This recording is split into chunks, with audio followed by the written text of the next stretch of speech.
दूसरों को तरजीह देना। अगरचे हमें आराम की जरूरत होती है, तो भी हमें उन लोगों की जरूरत पूरी करने के लिए तैयार रहना चाहिए जो हमारा रोज का मामूल खराब करते हैं। मैं ज़िक्रिया अमीर हूँ। ये असूल एक बहुत मशहूर मुआज़े से मिलता है। एक मशहूर मुआज़ा जब यस्सु औरतों और बच्चों के अलावा 5,000 को खाना खिलाता है, और ये बहुत दिलचस्प है अगर आप मत्ती की इंजील में इस पर निगाह डालते हैं। और हकीकतन ये वाक़या चारों अनाजील में मिलता है। तीनों अनाजील में या ज़्यादातर में, ख़ासकर कम अज़ कम 2 अनाजील में आपको इस वाक़ये में से चंद अहम असूल मिलेंगे।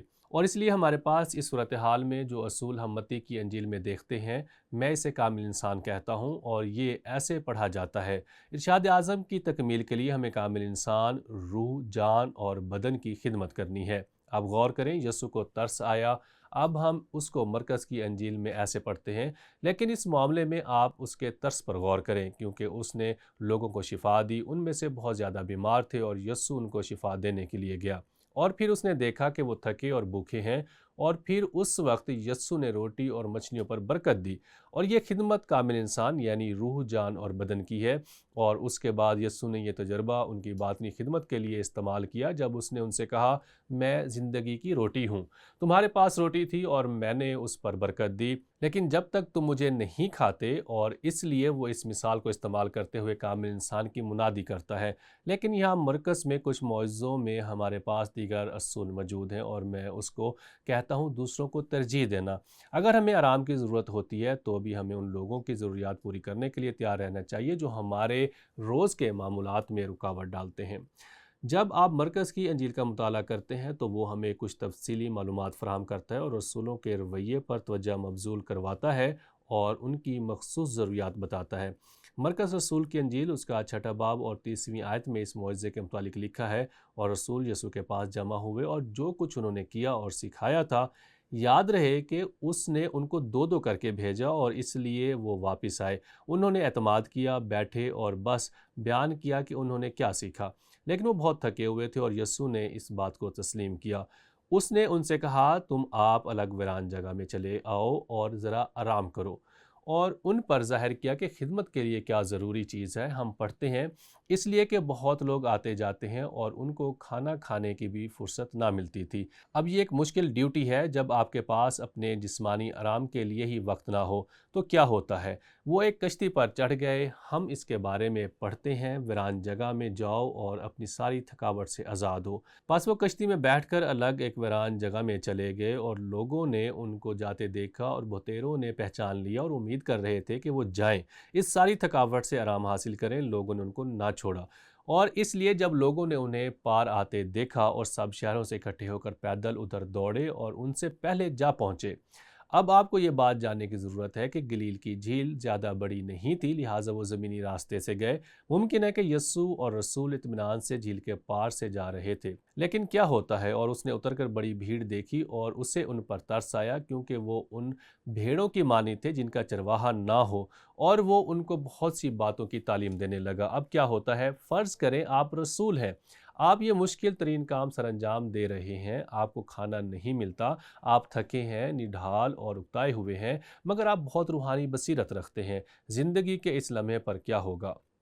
खैर, मरकज़ रसूल की अंजील उसका 6 बाब और 35वीं आयत में बयान करता है, जब दिन बहुत ढल गया तो उसके शागिर्द उसके पास आकर कहने लगे, ये जगह वीरान है और दिन बहुत ढल गया है।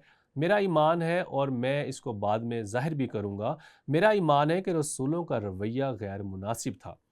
इनको रुखसत कर, ताकि चारों तरफ की बस्तियों और गाँव में जाकर अपने लिए कुछ खाने को मोल लें। खैर, आप बाकी कहानी से खूब आगाह हैं। यस्सु आगे बढ़ा और उनको खाना दिया, रोटी और मछलियों पर बरकत देने वाला मुआज़ा किया। ये सब करने के बाद वो कश्ती पर सवार हो गया, उनको झील के पार भेजा और वो पहाड़ पर दुआ करने गया। हमारे पास ये ज़बरदस्त सबक है। एक और वाक़या जो गलील की झील में हुआ, वो ये था कि तूफ़ान का आना। मरकज़ रसूल की अंजील उसका 6 बाब और 48वीं आयत में यूँ लिखा है, जब उसने देखा कि वो खीने से बहुत तंग हैं, क्योंकि हवा उनके मुखालिफ थी, तो रात के पिछले पहर के करीब वो झील पर चलता हुआ उनके पास आया और उनसे आगे निकल जाना चाहता था। अब क्या ये दिलचस्प बयान नहीं? यीशु क्यों उनसे रुखसत होना चाहता था? मेरा जवाब ये होगा कि वो चाहता था कि वो अपने रवैये की वजह से और ज़्यादा परेशानी का तजुर्बा करें। वो उनसे रुखसत होना चाहता था ताकि वो समझें कि रुखसत होना क्या होता है। वो चाहते थे कि वो वैसे ही करे जैसे उसने लोगों में खिदमत की। अब आप कहते होंगे कि ज़िक्रिया तुम्हें ये ख्याल कहाँ से मिला? बिल्कुल हवाले से जहाँ से पढ़ा। लेकिन उन्होंने उसे झील पर चलते देखकर ख्याल किया कि भूत है और चिल्ला उठे, क्योंकि सब उसे देखकर घबरा गए थे। मगर उसने फिल उनसे बातें की और कहा, खातिर जमा रखो, मैं हूँ, डरो मत। फिर वो कश्ती पर उनके पास आया और हवा थम गई और वो अपने दिल में नहायत हैरान हुए, इसलिए कि वो रोटियों के बारे में ना समझे थे, बल्कि उनके दिल सख्त हो गए थे।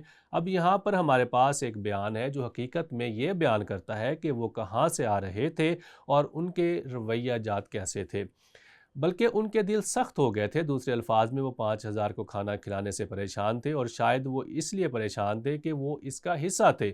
और फिर टुकड़ों के बचे हुए 12 टोकरे जमा किए। इन सब के दौरान होते हुए भी इसका नतीजा ये हुआ कि उनके दिल सख्त हो गए। क्यों? दरअसल उनको अभी तक इस बात की समझ नहीं थी कि हकीकत में यीशु क्या कर रहा है और इन रोटियों का क्या हकीकी मकसद है। इसलिए आप तब तक इस असूल को नहीं समझ सकते जब तक आप इन दोनों मौजज़ात को एक साथ नहीं रखते, यीशु का 5,000 को खाना खिलाना और पानी पर चलना, और उनको ये सबक सिखाना। इसलिए मेरा ईमान है कि असूल ये है कि इन दोनों मौजों को एक साथ रखा जाना चाहिए। अगरचा हमें आराम की ज़रूरत होती है, तो भी हमें उन लोगों की ज़रूरियात पूरी करने के लिए तैयार रहना चाहिए जो हमारे रोज़ के मामलात में रुकावट डालते हैं।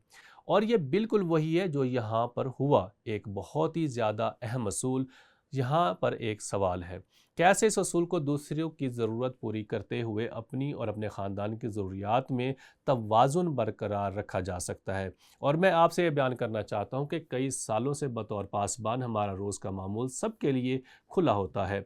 खिदमत का काम बिल्कुल खुला होता है। मैं अक्सर कहता हूँ कि 20 सालों से एक प्रोफेसर होना इससे आसान है कि मैं एक मकामी सतह पर कलीसिया का पासबान होना, क्योंकि बहुत से लोग आपकी इज़्ज़त आपके मामूल के मुताबिक करेंगे, ना कि ज़ाती तौर पर। और इस काम के लिए खुदा की हिकमत की ज़रूरत होती है कि कैसे आप इस सब को मुतवाज़न करते हैं।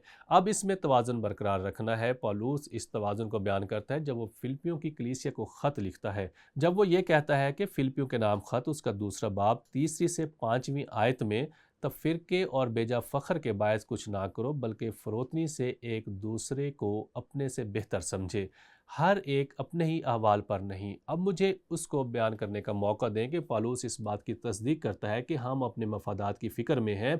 बेशक ऐसा ही है, लेकिन वो क्या कहता है कि हर कोई अपने ही फ़ायदे का ना सोचे, बल्कि हर एक दूसरे के अहवाल पर भी नज़र रखे। वैसा मिजाज रखो जैसा मसीह यस्सु का भी था। और हमने दो मुख्तलिफ वाक़यात में यस्सु मसीह का रवैया देखा। ये मौजज़ाती सूरत हाल थी। इसमें तवाज़ुन बरकरार रखना मुश्किल काम था। और जैसे मैं अपने माजी के तजर्बे पर निगाह डालता हूँ, सबसे पहले हमें अपने मंसूबों को तब्दील करने की ज़रूरत है। और इस मामले में यस्सु ने कहा, हमें अपने मंसूबों को तब्दील करना है। आप थके हुए हैं और आप निढाल हुए हैं, लेकिन इन लोगों को भी ज़रूरत है और हम उनकी देखभाल करने जा रहे हैं। वैसे जब यस्सु ने कहा उनसे जुदा हों और कुछ आराम करें, और ख़ुद भी जानता था कि क्या होने वाला है, और वो ये भी जानता था कि वो इस वीरान जगह में थके हुए हैं, वो उनको एक सबक सिखाने जा रहा था, इसलिए उसने सब कुछ एक साथ रखा। यस्सु उनके रवैये से हैरान नहीं हुआ। वो जानता था कि उनको सीखने की ज़रूरत है। परेशान कुन सूरत हाल में भी उनके पास वक्त था कि वो लोगों की ज़रूरियात पूरी करें। लेकिन आप कैसे इसमें तवाज़ुन बरकरार रखते हैं? और मैं सोचता हूँ कि जैसे ही मैं माजी में अपनी ज़िंदगी की खिदमत पर गौर करता हूँ, मैं ये कहूँगा कि मैंने हमेशा तवाज़ुन बरकरार नहीं रखा।